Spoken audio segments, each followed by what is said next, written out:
साप्ताहिक संवादपत्र प्रतिवादर स्वर आंदोलन 10म सांबत्सरिक उत्सव अनुष्ठित। बालेश्वर प्रकाशित साप्ताहिक संवादपत्र प्रतिवादर स्वर आंदोलन 10म वार्षिक उत्सव बालेश्वर सहरस्थित स्टेशन क्लब कॉन्फ्रेंस सभाकक्ष में पालित हो जाइछि। आयोजित सभारे जलेश्वर विधायक तथा प्राक्तन मंत्री अश्विनी कुमार पात्र मुख्य अतिथि भाव जोगदे उत्सव को शुभ उद्घाटन करने सह साप्ताहिक संवादपत्र प्रतिवादर स्वर आंदोलन लोकार्पण करथिले। संवादपत्र प्रतिष्ठाता अनाम प्रसाद बारिकों सभापतित्व में आयोजित संबर्धना सभारे संवादपत्र संपादक लोकनाथ दलई प्रारंभिक सूचना प्रदान करथिबा बेले प्रकाशक सुधांशु शेखर बारिक संवादपत्र जन्म इतिहास संपर्क में विशद आलोचना करथिले।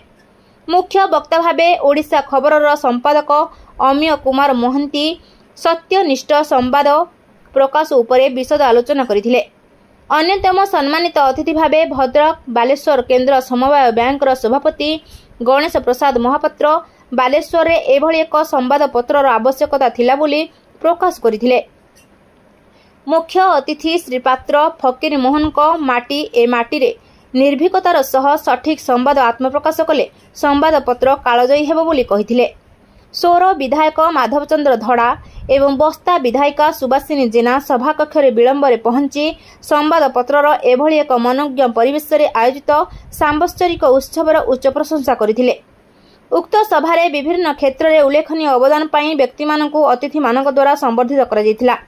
कार्यक्रम आरंभ रे कुनी नृत्य शिल्पी सुहानी साई जेना भजन गान सह नृत्य परिवेषण करथिले। नीलगिरी महिला महाविद्यालयर ओडिया अध्यापक डॉक्टर प्रदीप्त कुमार मिश्र मंच परिचालना करथिले।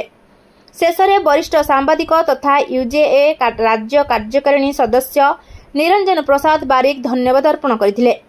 उत्कल सांबादिक संघर उपदेष्टा राजाराम दास, राजकिशोर मल्लिक, उपसभापति जीवन कृष्ण बारिक, उपसभापति देवेंद्र दास, मीडिया संयोजक संजय कुमार दास, महेश्वर पट्टनायक, सह संपादक संजय सामंत, संपादक प्रशांत बेहेरा, संगठन संपादक भगवान दास, प्रमोद सियल, त्रिलोचन महांती, निहारंजन जेना, अध्यापक सुकांत गिरी, बुलू लेंका, नरेंद्र बेहेरा, अनादि नायक, लोकनाथ परिडा, प्राणकृष्ण मल्लिक, अनंत मल्लिक, अक्षय जेना, मानस जेना, जगन्नाथ पात्र, चांसलर राउत, दीपू बारिक, आशीष गिरी, बलराम लेंका, प्रशांत विश्वाल, नित्यानंद मिश्र, सुदीप्त महांती प्रमुख उपस्थित रही सहयोग करथिले।